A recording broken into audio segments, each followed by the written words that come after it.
Today we are here with several steps you can take to resolve the buffering issues in YouTube. So let's get started. The first one is clear cache and data.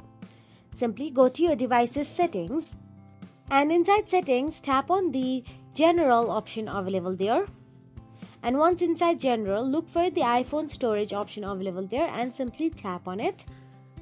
Inside iPhone storage, from the list of apps, look for the YouTube and tap on the YouTube. Then tap on the offload app and confirming it by tapping on offload app again. Once you clear cache and data, simply go to the App Store and search for the YouTube in the search address bar. And if there is any update option available, then simply update your YouTube.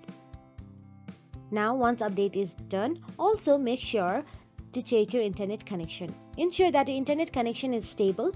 You can run a speed test to check your bandwidth. If your connection is slow, consider switching to a different network or resetting your router as well. If the issue persists, then simply go to the YouTube and switch your account. Tap on the profile icon available in the bottom right corner of your screen.